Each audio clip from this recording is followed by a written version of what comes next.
Yo tout le monde, on se retrouve aujourd'hui pour un nouveau tour de prestidigitation. John Walton n'est pas le bras droit de Sherlock Holmes. C'est un magicien pas très médiatisé. En fait, à part son passage chez Penn & Teller, j'ai rien trouvé d'autre. Dans la vidéo, il explique qu'il a un record du monde du nombre de jeux mélangés parfaitement en 12 heures. Il en a fait plusieurs milliers. Quand je dis mélanger parfaitement, je fais référence à un mélange qu'on appelle le mélange parfait ou mélange Faro, qui consiste à couper le jeu en deux tas égaux de 26 cartes et à la mélanger en mettant exactement une de chaque tas l'une après l'autre. C'est un mélange très beau à regarder. Après, son record a été battu, donc c'est vraiment une anecdote de merde. Passons plutôt au tour. D'abord, il demande à Penn, Teller et Allison, la présentatrice, d'imaginer un dé et de le lancer pour donner une valeur. La somme des trois valeurs choisies donne le chiffre 8. 3 plus 1 is 4 plus 4 equals 8. Ensuite, John prend un tas de cartes qui étaient posées là depuis le début, un peu de fumée, Watch this. et il commence à placer 4 cartes en colonne, et la somme des chiffres fait 8. 1 equals 8. Il place une deuxième colonne et la somme fait également 8. Pareil pour la troisième colonne et la quatrième. Une fois le tableau complété, on se rend compte non seulement que le tableau de la Joconde est formé, mais également que la somme 8 se retrouve aussi dans toutes les lignes et les diagonales, et même dans le carré central. Alors John s'arrête là, soit parce qu'il n'a pas le temps d'aller plus loin, soit parce que ça a été coupé au montage parce que c'était trop chiant, mais le tableau va bien plus loin. La somme des 4 cartes qui forment les petits carrés de 2 par 2 qui constituent le carré géant donne également 8. Si on prend des sous-carrés de 3 par 3, la somme des 4 cartes qui forment les angles donne également 8. Si on additionne les valeurs des 4 carrés aux angles du grand carré, ça donne 8. Si on met la grille 2 fois côte à côte et qu'on prend le petit carré de 2 par 2 qui est à cheval entre les deux, et bien la somme donne encore 8.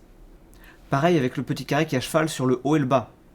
John explique donc que cette grille est parfaite, mais en plus de ça, il dévoile l'arrière du tableau sur lequel il a écrit un énorme 8 à la craie. The three of you we're going to create. Ce tour a trompé Penn & Teller. Mais comment ? Ce tour repose sur un grand classique des mathématiques, le carré magique. Dans le domaine de la magie, le tour consiste à créer très vite un carré dont le numéro magique correspond au choix des spectateurs. Bon, je pense qu'on connaît tous un petit peu les carrés magiques, par contre, savoir comment les faire rapidement, ça c'est autre chose.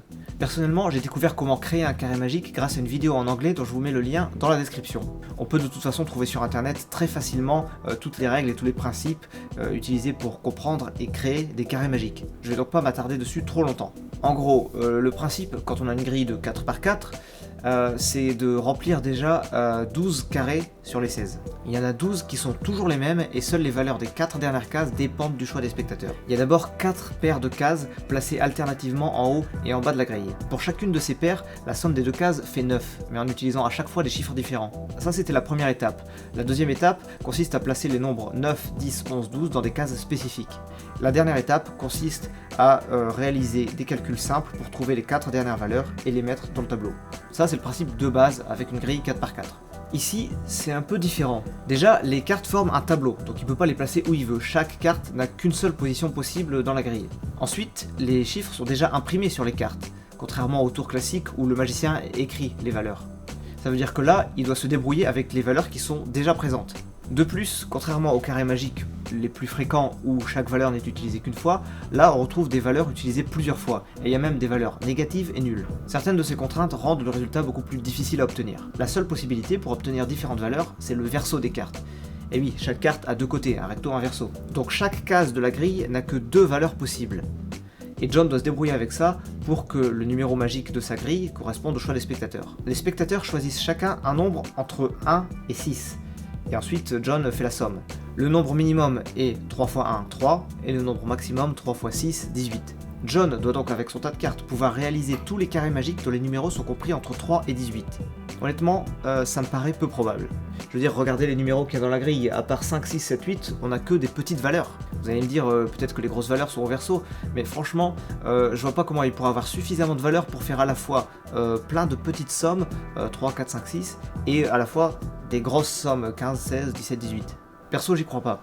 C'est pour ça que je pense que si John était tombé sur une somme supérieure à 9, il aurait fait une opération en plus pour retomber sur un nombre constitué d'un seul chiffre. Cette opération en plus, ça aurait été la racine numérique. Alors, qu'est-ce que la racine numérique? La racine numérique d'un nombre, c'est un chiffre compris entre 1 et 9 qu'on obtient en additionnant les différents chiffres qui constituent le nombre. Et tant que le résultat est constitué de plusieurs chiffres, on refait l'opération. Par exemple, pour la valeur 3749, on fait 3 plus 7 plus 4 plus 9, ça nous donne 23. Il y a toujours deux chiffres qui constituent ce nombre, donc on continue l'opération. On fait 2 plus 3, ça nous donne 5. Donc la racine numérique de 2749, c'est 5. Donc si John était tombé sur un nombre à deux chiffres, je pense qu'il aurait fait la racine numérique pour retomber sur un seul chiffre, ce qui laisse uniquement les carrés magiques allant de 3 à 9, soit 7 possibilités. 9.3 ça fait 6 mec. 3, 4, 5, 6, 7, 8, 9. Et oui, le 3 faut le compter aussi. Donc 7 possibilités avec uniquement 2 valeurs par case, et là, ça devient jouable. C'est même plutôt simple en fait. Regardez, imaginons un carré magique avec le nombre magique 3. Si on veut passer à une autre valeur, à un autre nombre magique, il suffit de modifier 4 cases. Si on modifie ces 4 cases-là, on change la valeur du nombre magique sans tout foutre en l'air. Alors, comment ça se fait? Tout à l'heure, on a vu que dans un carré magique, on a plein de groupes de 4 cartes dont la somme donne le nombre magique. Vous êtes d'accord? Eh bien, ces 4 nombres-là, entourés en rouge, ont la particularité de ne jamais être présents dans les mêmes groupes de 4. Dans chaque groupe de 4 qui donne le carré magique, on ne retrouve qu'une seule de ces 4 cases-là. Ce qui veut dire que si on ajoute la même valeur n à chacune de ces 4 cartes encadrées en rouge, on augmente de n la valeur du nombre magique. Il n'y a aucun groupe de 4 qui reçoit le nombre plusieurs fois, et il n'y a aucun groupe de 4 qui reste sans recevoir ce nombre.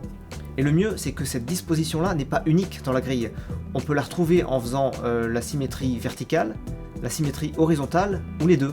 On a donc 4 dispositions de 4 cartes qui, si on les change individuellement, permettent de passer d'un carré magique à un autre. Alors, il y a plusieurs possibilités pour les valeurs. Moi, j'en ai élaboré une pour vous montrer que c'est possible. À gauche, on a la grille complète, avec les deux faces possibles pour chaque carte. J'ai mis des couleurs différentes pour les rectos et les versos. Première valeur, 3.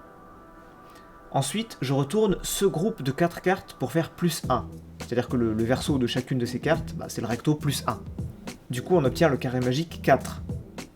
Je reviens à la grille de 3, et cette fois-ci, je retourne un autre groupe de 4 cartes qui fait plus 2, ce qui me donne le carré magique 5. Si je retourne à la fois le premier groupe et le deuxième, je fais plus 1 plus 2, donc plus 3, ce qui me fait passer du carré magique 3 au carré magique 6. Je reviens encore au carré magique 3, qui me sert toujours de base, et je retourne un troisième groupe de 4 cartes qui fait cette fois-ci plus 4, ce qui m'amène à la grille 7. De la grille 7, je fais les mêmes opérations que tout à l'heure, c'est-à-dire plus 1 pour obtenir 8, et plus 2 pour obtenir la grille 9. Vous voyez, toutes les grilles sont possibles avec seulement 2 valeurs possibles par case. Et encore, sur les 16 cartes, il y en a 4 qui n'ont même pas besoin d'avoir un verso différent. Le seul effort que doit ensuite fournir John pendant le tour, c'est un effort de mémoire et de réflexion pour savoir sur quelle face il doit poser la carte. En gros, il doit connaître ses dispositions par cœur, mais comme vous le voyez, c'est pas très compliqué quand on sait quelle opération est liée à quel groupe de 4 cartes. La grille étant totalement expliquée, il ne reste plus qu'un seul effet sur lequel se pencher, c'est le tableau noir. Vous allez me dire, il y a aussi l'effet de la fumée, mais ça pour moi c'est pas un véritable effet, c'est plus une fioriture. Voilà, il y a un accessoire qui existe sans doute et qui permet de diffuser de la fumée, c'est utilisé par un peu tous les magiciens, donc j'ai pas cherché à comprendre. Pour le 8 écrit sur le tableau noir, comme le dit Penn dans la vidéo, il faut forcément que ce chiffre soit écrit pendant le tour, après que la valeur ait été choisie par les spectateurs. Or, personne ne s'approche jamais de ce tableau. Ce tableau noir est en fait un gimmick, et oui, et il permet de dessiner n'importe quoi à distance. Alors je sais pas trop s'il existe plusieurs marques, plusieurs modèles pour ce gimmick, mais la référence que je vais vous citer, c'est le Lynx Blackboard de Joao Miranda. Le principe est simple, vous avez une application sur smartphone ou sur tablette, vous faites un dessin, n'importe lequel, et le tableau va le dessiner pour vous à distance grâce à un rail qui va se déplacer verticalement, et sur ce rail on a une craie qui se déplace horizontalement. Et d'après ce que je comprends dans la vidéo de présentation, ça dessine les traits exactement comme vous les avez dessinés, c'est-à-dire dans le même ordre et tout. Le but étant de faire croire que c'est vous qui l'avez tracé. Le mécanisme ne dépasse pas l'épaisseur du tableau, donc l'action peut être complètement cachée par un voile noir, et ensuite, une fois que le tracé est terminé, le mécanisme se cache dans les bords du tableau. Les extraits de vidéos que je vous montre sont tirés d'une vidéo postée publiquement sur YouTube. C'est une vidéo publique et officielle. Donc il y en a certains qui vont tout de suite pouvoir remballer leur couplet sur l'importance du secret dans le monde de la magie. Pour revenir au tour, je sais pas si John a l'occasion d'utiliser son smartphone pour faire le tracé. La vidéo étant coupée à pas mal d'endroits, je pense qu'on loupe un certain nombre de choses. Mais même si lui a pas l'occasion de le faire, c'est pas grave, il suffit que quelqu'un le fasse pour lui depuis les coulisses. Voilà, c'est tout pour l'explication de ce tour, qui est très impressionnant, bien qu'il repose principalement sur des mathématiques, et c'est ça qui est ouf. Par contre, ce qui me déçoit un petit peu, c'est que c'est la partie avec le tableau noir qui lui a valu le trophée fouleur, et non pas la partie carré magique. Alors, certes, c'est un classique, mais il l'a fait d'une façon géniale, je trouve. Alors que le tableau, bah, c'est juste un gimmick, n'importe qui peut l'acheter. Enfin, faut avoir 3500 $, quoi, mais c'est pas une compétence particulière. Bon, en tout cas, je vous remercie d'avoir regardé cette vidéo jusqu'au bout, j'espère qu'elle vous a plu, qu'elle vous a pas trop retourné la tête. Maintenant, il y a tout un tas d'autres vidéos sur la chaîne, pas que des vidéos de magie, il y a également des vidéos d'humour, il y a plein de séries de vidéos différentes, donc n'hésitez pas à aller faire un tour pour y trouver votre bonheur. Vous pouvez me suivre sur Facebook et sur Twitter pour avoir des petites annonces sur les différentes vidéos à venir, et vous pouvez me soutenir sur Tipeee si vous le souhaitez. Et d'ailleurs, comme dans chaque commentaire fait, eh bien, je vais remercier les tipeurs.